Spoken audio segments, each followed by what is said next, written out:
Hello everyone, good নুন। এখন ready হয়ে নিয়েছি আর বাজছে ঘড়িতে 1টা। তো 12টার সময় বেরোনোর কথা ছিল, 1টার সময় বেরিয়ে কিন্তু আমরা পৌঁছে গেছি বোলপুরে। তো এই ভোর দুপুরে গরমের মধ্যে আমরা এসেছি বোলপুরের সৃজনী শিল্পগ্রাম ঘুরতে।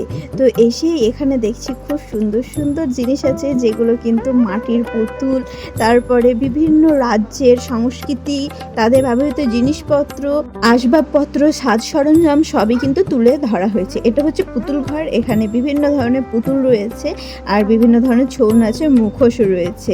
তারপরে আরও ছোট ছোট 3টে কুটির ছিল, সেখানেও ঢুকে গেলাম। আর ঢুকে কিন্তু এত সুন্দর সুন্দর জিনিসগুলো দেখতে পাচ্ছি। তো এখানে ছৌ নাচের জন্য মুখোশ তৈরি করা হচ্ছে, আর পুতুলগুলো এত সুন্দর সুন্দর বানিয়েছে, দেখেই কিন্তু খুবই সুন্দর লাগছে।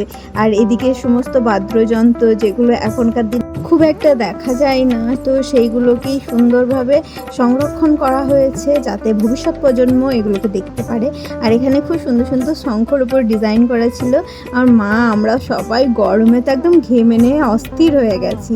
ওদিকে একটা পালকির মধ্যে একটা বউ যাচ্ছিল, আর এইদিকে উড়িষ্যার যে যে জিনিসপত্রগুলো ব্যবহার হয়, তারপর দেওয়ালে কেমন চিত্র করে অঙ্কন করা আছে, সেগুলো কিন্তু এই ঘরটায় রাখা ছিল। তো জিনিসপত্র সেরকম কিছু ছিল না। তারপর আমরা চলে এসেছি একটা অন্য ঘরে। এটা কোন রাজ্যের আমি ঠিক মনে করতে পারছি না, ভুলে গেছি। যাই হোক, এখানে কিন্তু মণিপুর, তারপর আসাম, তারপর ত্রিপুরা, এইসব রাজ্যগুলো সংস্কৃতি কিন্তু এখানে তুলে ধরা হয়েছে। তাদের বিবাহের সময় যে ড্রেসগুলো পরা হয়, সেগুলো কিন্তু এখানে খুব সুন্দর করে সাজিয়ে রাখা আছে।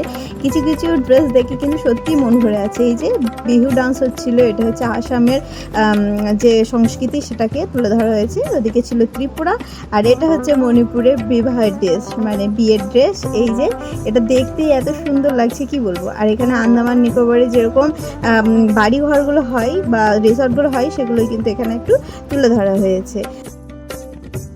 খুবই সুন্দর জায়গা। এটা যদি আমরা অন্য টাইমে, মানে শীতকাল এরকম সময় যদি আসতাম, তাহলে আরও সুন্দর ঘুরতে লাগতো। প্রচণ্ড গরম আছে, তবে অনেকগুলো গাছ এখানে আছে বলে অতটা গরম কিন্তু এই জায়গাটা লাগছে না। বাট ওইদিকে প্রচণ্ড গরম ছিল, একদম ঘাম হয়ে গেছে আমাদের। এই বাগানের মধ্যেও কিন্তু কিছু স্ট্যাচু তৈরি করা আছে, যেগুলো হচ্ছে ঢেকি শালে ঢেকি কুপছে, তারপরে ভাদু নাচ।